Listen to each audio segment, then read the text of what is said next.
You think notifications are helpful? They're serving someone else's rhythm. Watch closely. Usage is vanity. Return is the metric. Freq, UNCY. No, not that. Frequency is the lever. Notifications are simple behavioral triggers. The product isn't features, it's attention loops. Think of your phone as a recall device. Notifications aren't reminders, they're recall mechanisms.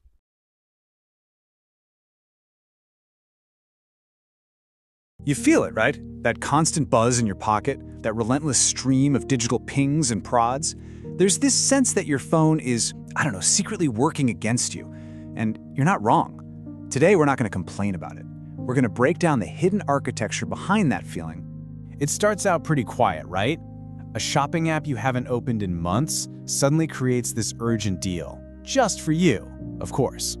And then a language app chimes in. Not really with encouragement, but with this kind of passive-aggressive threat that's just designed to pull you back in. And finally, a news app breathlessly announces something that isn't really breaking news at all. See, this isn't random noise. It's a finely tuned system, and it's all built on a single strategic lie. Okay, so let's get into this. When you install an app, it asks for this one small permission. But these notifications, they're rarely for your benefit. They're a corporate lifeline, engineered to solve the company's problem, which is, you forget they exist. To really understand this obsession, you have to look at the business incentives. The single biggest fear for any digital product isn't a bad review, it's being forgotten. And they have very specific ways of measuring that fear. It all comes down to these two numbers: daily active users, or DAU, and retention. This is the language they speak to investors. It's what dictates ad revenue and their entire valuation. These metrics are, quite literally, the pulse of the company. No active users, no pulse. Now, here's how they keep that pulse steady. Just look at this data. Users who turn on notifications are retained at nearly twice the rate of those who don't. This isn't a small optimization. This is a fundamental game changer for their entire business model. So, here's the crucial point.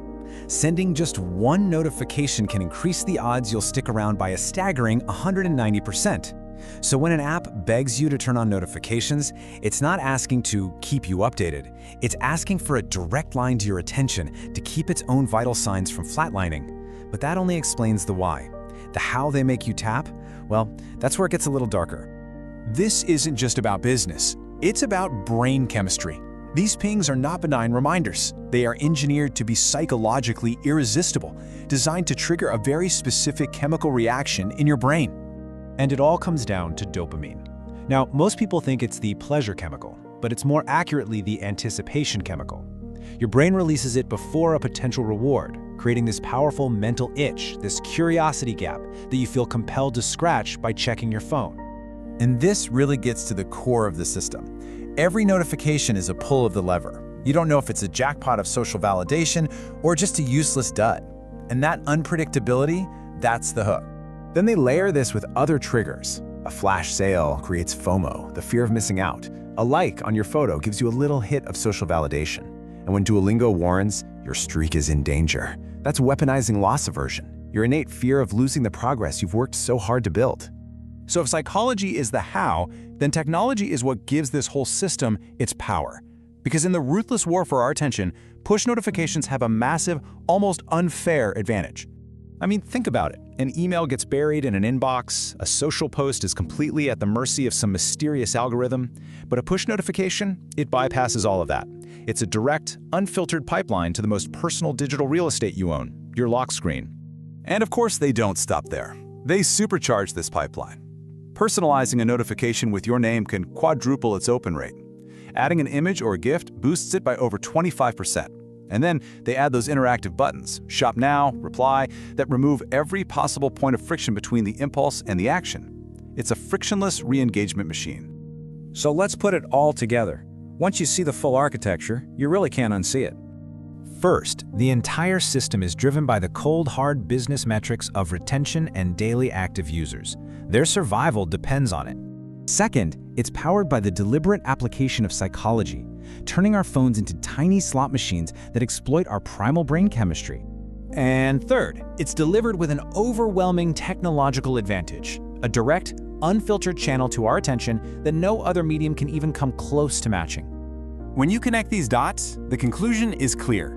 The notification system isn't the feature built for you. For the companies that use it, it is a corporate survival tool. Now, the point of understanding all of this isn't to get angry, it's to become aware. Because once you see the architecture, you're no longer a passive participant. You can start making conscious choices. So the real question becomes, how do you do that? How do you make your phone a tool that serves you again instead of the other way around? Here is the practical step. Conduct a notification audit. Tonight, go into your phone settings, look at the list of every single app with permission to interrupt you, and for each one, ask a simple question. Does this notification serve my goals, or does it serve the company's goal of retention? I mean, really think about it. Does a like on Instagram really require an immediate interruption, or does it just serve Instagram's daily active user count? Does a news alert about a celebrity serve your need to be informed, or the publisher's need for clicks? Be ruthless. Your default should be off. Only enable notifications for things that are personally timely and important. A message from a real person, a calendar alert for a meeting you can't miss.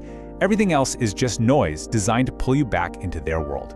The next time your phone buzzes, just pause for a second before you reach for it. Ask yourself, am I serving it or is it serving me? Because once you understand the system, you get to decide.